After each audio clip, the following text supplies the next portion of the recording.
hasta Nueva York, precisamente con, en mi opinión, el corresponsal que mejor cobertura, que mayor cobertura, que cobertura completa le ha dado al caso de Genaro García Luna. Es el editor de La Opinión en Los Ángeles y el Diario de Nueva York, el periodista Jesús García, a quien saludo con mucho gusto. Jesús, gracias por tomarnos la llamada. ¿Cómo estás?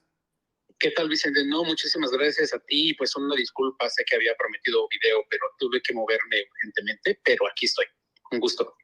Pues ya cuestión de horas para que salga con su traje como lo pidió Genaro García Luna, y a esperar si es que toma la palabra como también tendría derecho en esta audiencia de sentencia, Jesús.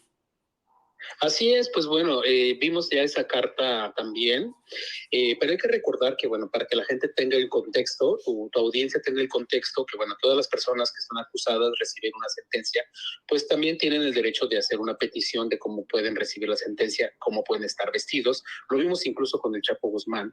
En el caso de García Luna, pues también vimos que él estuvo vestido de civil, tú lo presenciaste, que estuviste también como parte del juicio, cubriendo, pues vestido de civil, y en esta ocasión, pues no esperaba yo en mi caso particular que fuera algo totalmente diferente, siendo también parte del proceso, el cierre como tal. Lo que sí destaca, bueno, también es la petición justamente del abogado César de Castro para que su cliente pues rinda un mensaje final, ofrezca un mensaje final, que me parece que será pues la carta finalmente que envió al juez Brian Cogan. Hay que recordar que él hizo pública una carta anteriormente, que es muy similar, de hecho, en varios aspectos y en estructura, que la carta que envió a la Corte, y que ahora sí se integra como parte, digamos, de todo el proceso judicial, no como evidencia, sino como parte de todo el proceso, o sea, cosas que ocurrieron en la Corte, tras bambalinas o durante el juicio, y eso es importante que se integraran, a diferencia de la carta anterior que no se integró a ese proceso porque no fue enviada directamente a la Corte. Entonces, vamos a esperar, bueno, pues que lea ese mensaje.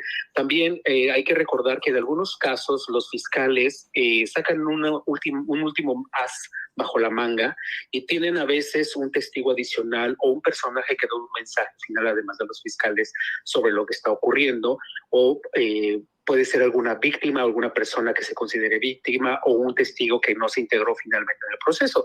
Lo vimos en el caso, por ejemplo, digamos, retomando el caso del Chapo Guzmán, que un personaje que fue un asistente de uno de los narcotraficantes que fue testigo, presentó su testimonio ese mismo día de la sentencia. Entonces, es algo que puede ocurrir. No hay una estructura, digamos, específica en cuanto a este tipo de audiencias, y por eso son muy interesantes, porque pues cualquier cosa puede ocurrir en el sentido en cuanto a estructura. Pero de que va a haber una sentencia, va a haber una sentencia. ¿Cuántos años? Pues es justamente lo que estamos pues tratando de descubrir, bueno, y confirmar, porque primero los fiscales pues le pidieron la cadena perpetua en esta carta, que hacen una descripción pues bastante detallada sobre los motivos de que debería ser la cadena perpetua, explicando el nivel, por supuesto, de los delitos que cometió García Luna. Y después tenemos la contrapropuesta por parte de la defensa, pues que es una condena que es considerada en este momento, con varios periodistas que yo he hablado y con otros expertos, pues realmente mínima de 20 años, un año por cada año que sirvió como funcionario en el gobierno mexicano, y también haciendo un análisis señalando de que en 20 años pueden pasar muchas cosas, ¿no? Digamos, la justificación jurídica que presenta César de Castro, pues un poco extraña. El tema es que incluso se hacen comparaciones con el caso del expresidente Juan Orlando Hernández, a quien se le dieron pues 40 años de prisión. Sin embargo, algo que se les olvida mucho quienes hacen este tipo de comparaciones es que, a diferencia de Juan Orlando Hernández, García Luna está acusado de liderar una organización criminal durante un largo periodo en el gobierno mexicano, en este caso a nivel federal, y evidentemente es un tema muy diferente. Orlando fue acusado, de conspirar para el tráfico de drogas, algo de lo que también está acusado García Luna. Entonces son dos elementos adicionales que tiene García Luna en ese sentido, y pues que se tienen que considerar. No creo en realidad que le den una sentencia tan mínima, tan baja, por el nivel de delitos que se tiene y el tipo de mensaje pues que definitivamente intenta enviar también la Fiscalía aquí en el Distrito Oeste en Estados Unidos. Oye, Jesús, contradictoria la carta, la encuentro así, yo no sé tú qué pienses. Dice, soy inocente, pero tenga clemencia. Soy un hombre honesto, pero no me mande de por vida a prisión. Más o menos así la leí, Jesús. Sí, es contradictorio en muchos sentidos y además hay muchos sinsentidos, ¿sabes? Fíjate que hoy estaba escuchando a la presidenta Claudia Sheinbaum, que me encantó esa respuesta que dio cuando le preguntan qué esperaba o qué pensaba sobre la sentencia de García Luna.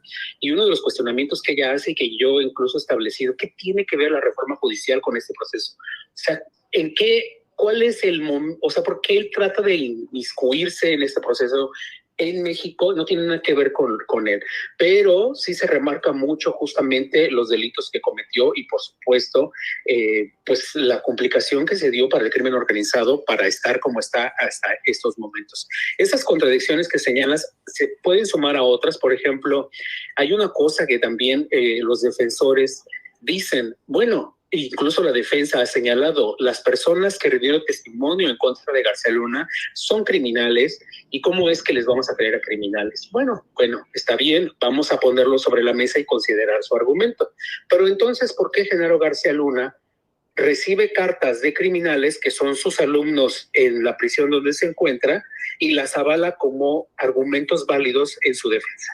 No tiene ningún sentido, una contradicción completamente pues absurda, ¿no? De lo que él está haciendo en un pues último recurso, un último esfuerzo por tratar de salirse pues de esta complicación que está enfrentando el proceso judicial. Oye, Jesús, sé que tienes que correr, pero para cerrar, ¿tiene algún mensaje, algún simbolismo esto de insistir en el traje azul marino, la camisa blanca? ¿Hay algo que entender de quiero ir vestido de civil para que me sentencien probablemente a cadena perpetua?